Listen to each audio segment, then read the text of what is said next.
அனைவருக்கும் வணக்கம். இன்றைய காணொளியில் நாம் காண இருப்பது யாதெனில் பாநயம் பாராட்டல்.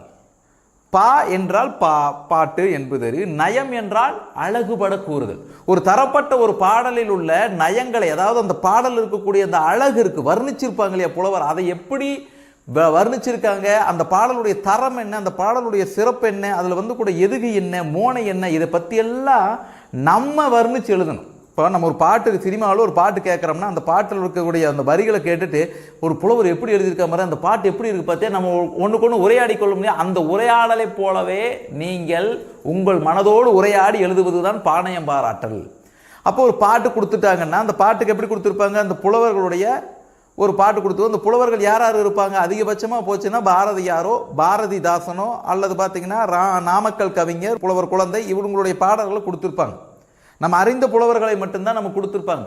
அப்போ நம்ம குறிப்பிட்டு இந்த ஒரு சில இருக்கக்கூடிய ராமலிங்கம் பிள்ளை இவங்களுடைய பாடல்கள், அவங்களுடைய வாழ்க்கை குறிப்புகள் நம்ம தெரிஞ்சு வச்சுக்கணும். உதாரணமாக பாரதியார் அப்படின்னு சொன்னால் கண்ணன் பாட்டு, குயில் பாட்டு, பாஞ்சாலி சபதம்.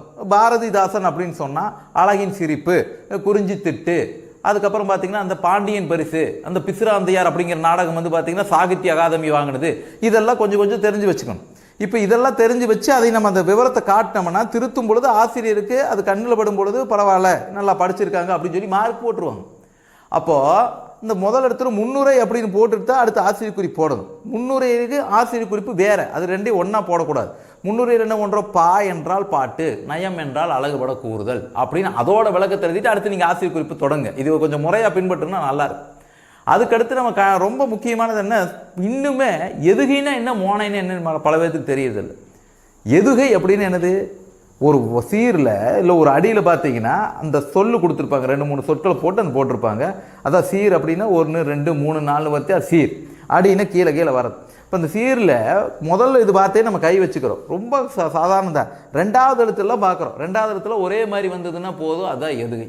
இப்போ பட்டம் அப்படின்னு இருக்குதுன்னா அடுத்தது கட்டம், தட்டம், சட்டம் அப்படின்னு இருக்குன்னா இட்டு, இட்டு இது ஒரே எழுத்து, அது ஒரே மாதிரி இருக்கணும், அதுதான் எதுகை.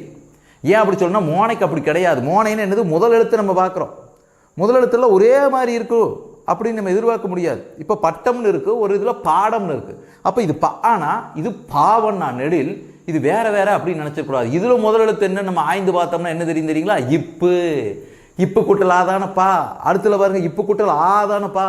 அப்போ இதில் முதல் எழுத்து நம்ம பார்க்க வேண்டியது இப்பு. இப்போ இந்த எதுகையும் மோனையும் நன்கு அறிந்து வைத்து கொள்ள வேண்டும். இப்போ கிளிங்கிறதும் கீரிங்கிறதும் ரெண்டுமே பார்த்தீங்கன்னா மோனை தான், வேற வேற கிடையாது. அது முதல் எழுத்துங்கிறது இக்கு. ஆனால் எதுகைக்கு அப்படி இல்லை, ஒரே மாதிரி தான் இருக்கணும், அதுக்குள்ளே எந்த மாற்றமும் இருக்கக்கூடாது. இதை மட்டும் கொஞ்சம் அறிஞ்சு வச்சு இந்த எதுகை மோனையாவது இயன்ற அளவு சரியாக எழுதுனா போதும். அடுத்து பார்த்தீங்கன்னா ஏய்பூ அப்படிம்பாங்க. இந்த கடைசி சீருடைய முடிஞ்சிருக்கும் இல்லையா ஒரு பாட்டு, இப்போ எங்கள் தமிழ்நாடு, செழுந்தமிழ்நாடு, எங்கள் தமிழ்நாடு, நட்டமிழ்நாடு, இப்படி நாடு நாடுன்னு வருதுன்னு வச்சுக்கோங்களேன், அதுதான் வந்து ஏய்பு. கடைசி சொற்கள் எல்லாம் ஒரே போல வர்றது ஏய்பு. முரண் அப்படின்னு நம்ம எழுதலாம். அது பார்த்தீங்கன்னா அந்த பாடல் இருக்கக்கூடிய பாடல் நல்லா படித்து பார்க்கணும்.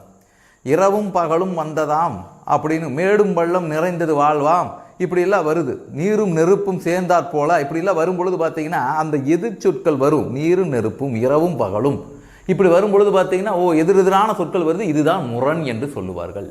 இதை நீங்கள் வந்து சரியாக எடுத்து கண்டறிந்து எழுதினீங்கன்னா உங்களுக்கு நல்ல மதிப்பெண் கிடைக்கும். அதுக்கப்புறம் அணி, இது நான் சொல்கிற தலைப்புகளுக்கு அப்பாற்பட்டும் இருக்குது, கற்பனை நயம் எழுதணும், இதெல்லாம் எழுதணும். இருந்தாலும் முக்கியமான தலைப்புகள் அணி. இந்த அணி கண்டுபிடிக்கும் போது தான் நம்மளுக்கு பெரிய குழப்பம் வரும். பெரிய பெரிய புலவர்களே திணறும் பொழுது நம்ம சாதாரண ஆளுகள் இல்லையா, அப்போ நம்ம எப்படி கண்டுபிடிக்க முடியும்? போல என்ற வார்த்தை இருக்குதான்னு பார்க்கணும், போல என்ற சொல் இருக்குதான் பார்க்கணும். கண்டுபிடிச்சிங்கன்னா உடனே என்ன ஓட்டலாம், அதுதான் ஓமை அணின்னு ஓட்டலாம். நம்ம சென்ற காணொலியில் பார்த்த ஓமை அணின்னு என்னென்னு, இப்போ போலாங்கிற வார்த்தையை பார்த்தீங்கன்னா ஓமை அணின்னு போட்டுடலாம். ஒரு சொல் திரும்ப திரும்ப வந்திருக்கலாம், தமிழ்நாடு, செந்தமிழ்நாடு, செழுந்தமிழ்நாடு, எங்கள் தமிழ்நாடு, இப்படி தமிழ்நாடு தமிழ்நாடோ அல்லது வந்து இப்போ பொருள் அல்ல வரை பொருளாக செய்யும் பொருள் அல்லதில்லை பொருள் மாறுங்க, அது வந்து என்னது, அதிலே வித்தியாசம் இருக்குது. அது என்னது, சொல் பின்வரும் நிலையணி. இதையும் தெரிஞ்சுக்கோணும். திரும்ப திரும்ப ஒரு சொல்லு வந்துக்குன்னு உடனே ஆய்ந்துடக்கூடாது. அந்த சொல்லு திரும்ப திரும்ப வந்தாலும் ஒரே பொருள் தருதான்னு பார்த்தா சொற்பொரு பின்வரும் நிலையணி, இப்படி அணியை கண்டுபிடிச்சி எழுதணும். எதுவுமே தெரியலீங்க, நான் என்னங்க பண்ணுறது, எனக்கு அந்த அளவில் முடியாது அப்படின்னா இயல்பு நவிர்ச்சி அணின்னு எழுதிருங்க. புலவர் தன்னுடைய கருத்தை இயல்பாக நவின்றுள்ளார், எனவே இது இயல்பு நவிர்ச்சி அணியின் விளக்கம் போட்டுரும். இந்த குறிப்பிட்ட இந்த சில தலைப்புகளை மட்டும் நல்லா படித்து வச்சு எழுதுங்க. ஏன்னா இதை திருத்தும் பொழுது கவனிக்கக்கூடிய தலைப்புகள். அடுத்தது கடைசியாக எப்போ போல் முடிவுரை. என்னென்ன எழுதுனீங்களோ அதெல்லாம் முடிவுரையில் எழுதிருங்க. அணி பார்த்தோம், முரண் பார்த்தோம், எதுகை பார்த்தோம், மோனை பார்த்தோம், ஏய்வு பார்த்தோம், ஆசிரிய குறிப்பு இவற்றை எல்லாம் கண்டோன்னு போட்டால் முடிஞ்சு. இதுக்கு வந்து பார்த்தீங்கன்னா 10ஆம் வகுப்பு 11 12 மார்க்கு வித்தியாசம் இருக்கும், மதிப்பெண் வேறுபாடு இருந்தாலும் பார்த்தீங்கன்னா இது எல்லாம் சரியாக எழுதும் பொழுது கிட்டத்தட்ட பார்த்தீங்கன்னா ஒரு 5 மார்க்குன்னா ஒரு 4 மார்க்காவது நம்ம வாங்கிடலாம்.